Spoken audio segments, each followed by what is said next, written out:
CNBCTV18. Hello and welcome to a brand new edition of Inside Out on the Road. Well, it's a show where we focus on individual stocks with in-depth analysis, deep dive into financials, and also tell you about the key risks and triggers going forward. Well, let's not waste any time and get to our first stock today. My colleague Sonal visited Praj Industries plant in Pune, and she gets us a deep dive into this stock.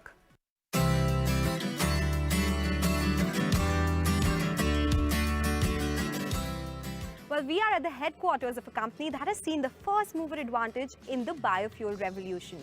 Praj Industries, which is into industrial biotechnology and basically companies engaged in the design, manufacture, supply and commissioning of fermentation and distillation equipments for the manufacturing of ethanol. It has three segments. The biggest one being bioenergy with 77% revenue contribution, 17% is from engineering and high purity, which is 6%. The street has been very bullish and optimistic on the first segment because of the big ethanol push by the government. Companies into the first generation ethanol technology that is transforming first generation agri feedstock into bioethanol. This would include sugars found in sugarcane juice, molasses, starchy grains and tubers. And the second generation bioethanol, which is a more sustainable technology, 80% less water requirement and has higher ethanol yield as well. They also have renewable natural gas technology, biodiesel technology and sustainable aviation fuel technology, catering largely to domestic markets with 84% revenues coming in from here and rest from exports. As far as the financial performance is concerned, they have been able to almost double their revenues and profits in FY22 with margins of 8%, and that is a good performance in a difficult environment. Now that the ethanol blending target of 10% has been achieved before timelines and the next target by the government is 20% blending by FY26, and the company is focusing on other aspects of business as well, let's understand the business overall and the plans of the company as well.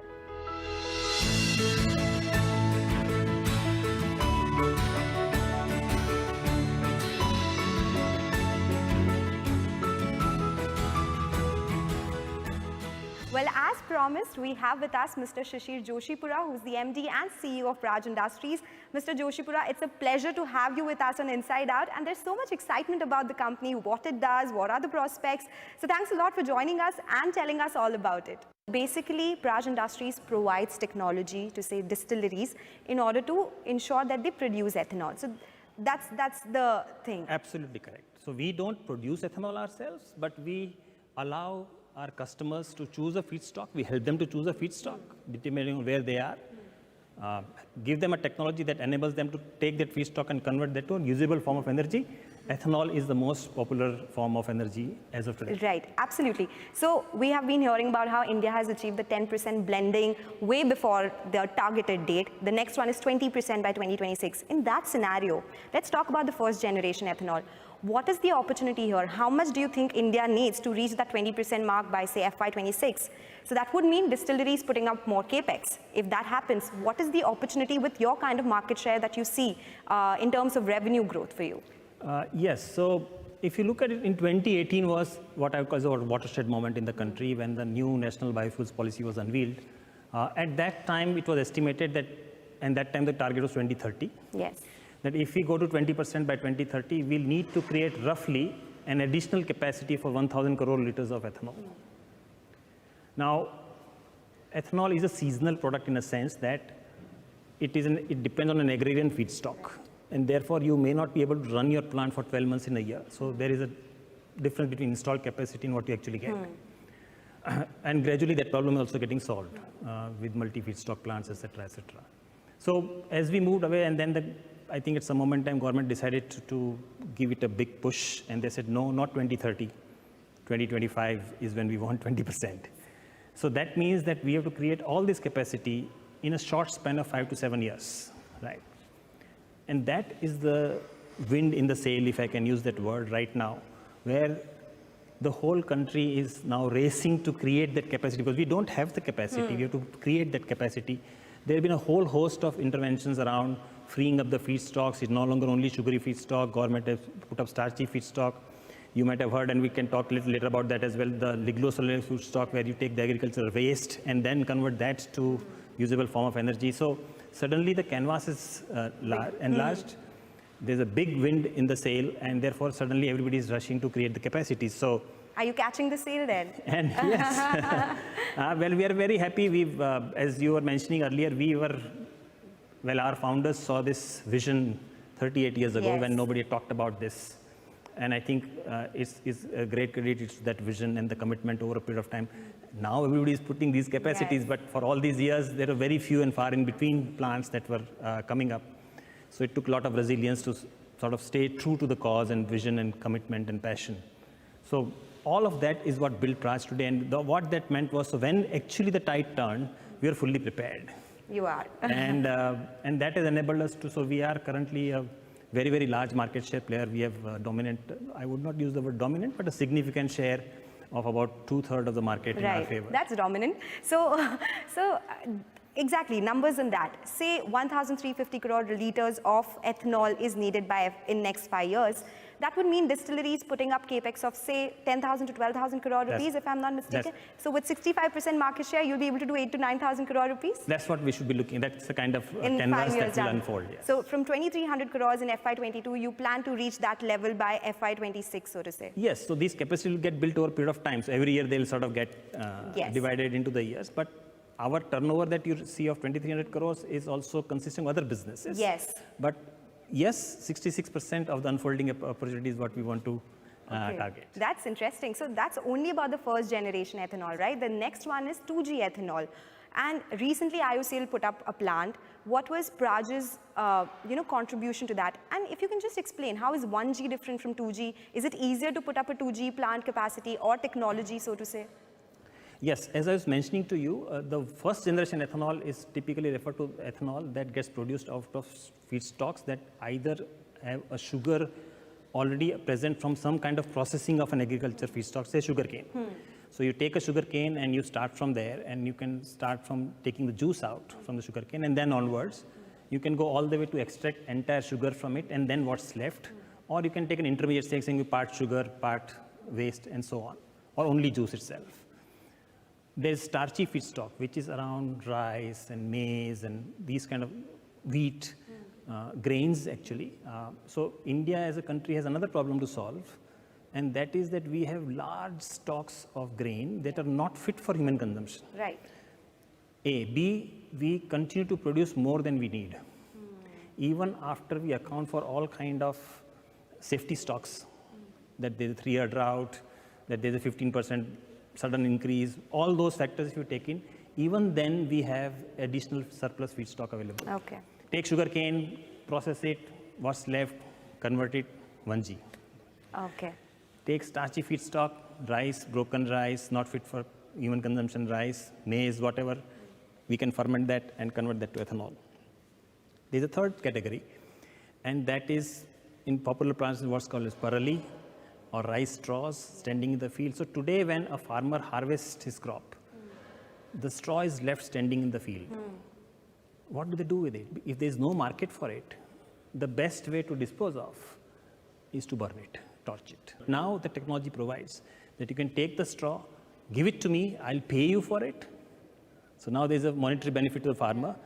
Don't burn it, give it to me, we'll convert it to ethanol. That's what the Indian oil planting is all about. So that's the second generation ethanol, where you take a residue.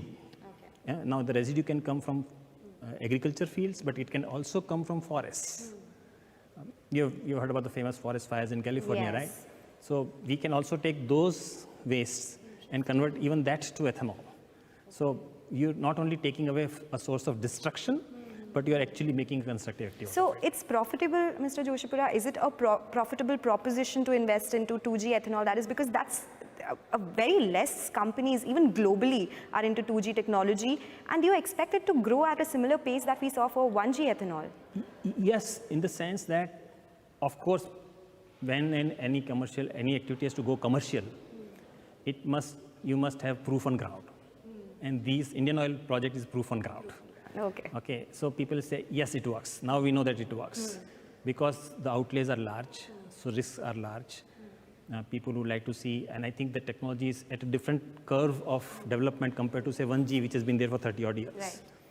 Right. But that's the way world will go, because in terms of GHG reduction, typically a 1G plant, you'll reduce maybe 30, 40%.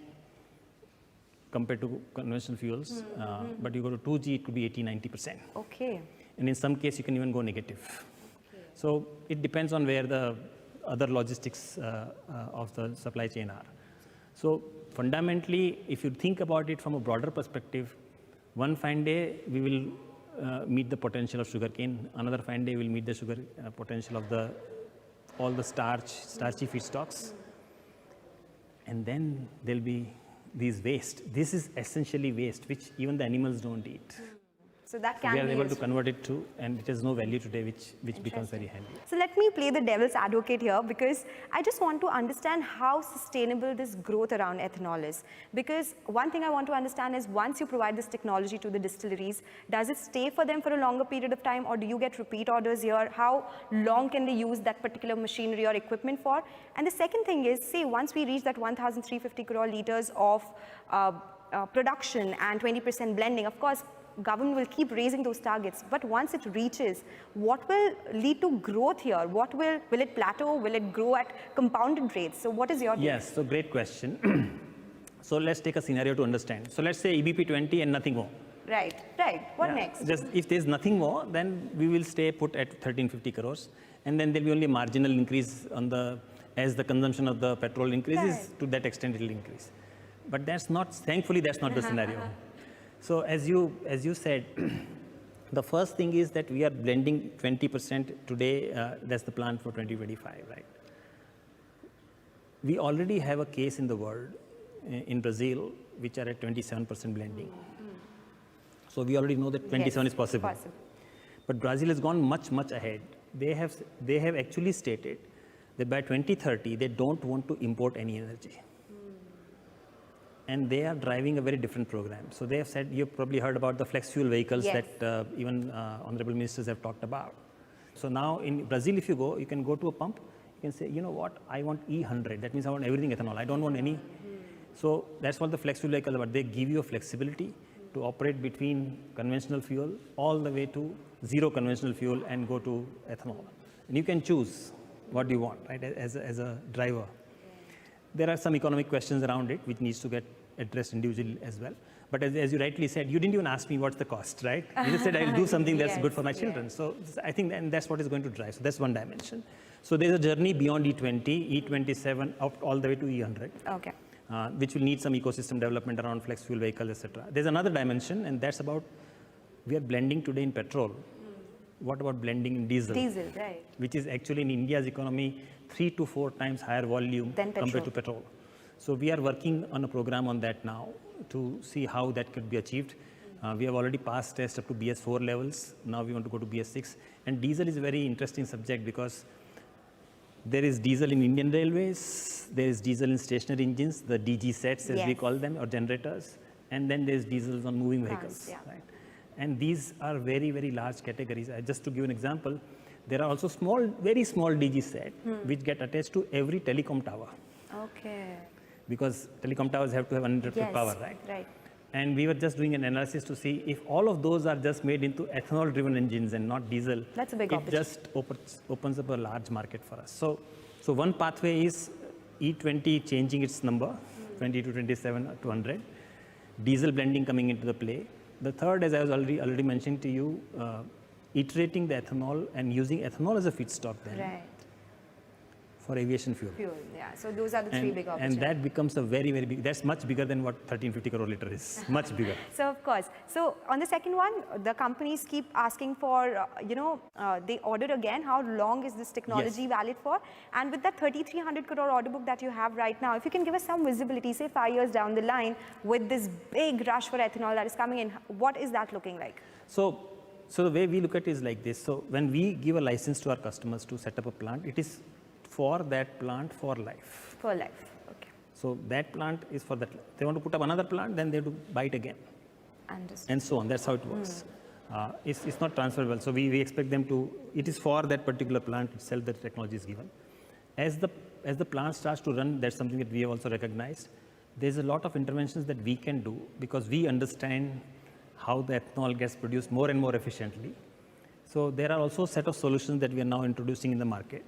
which will enable to operate it more efficiently. Not only build it efficiently, but also operate it. So that's another stream of revenue that starts for us.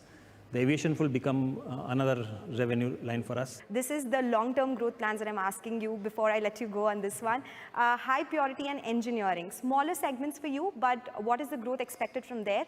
And considering all that you told me, what is the revenue potential? Say 8 to 9,000 crores is what you said for 1G ethanol, and you said it's only from 1G ethanol.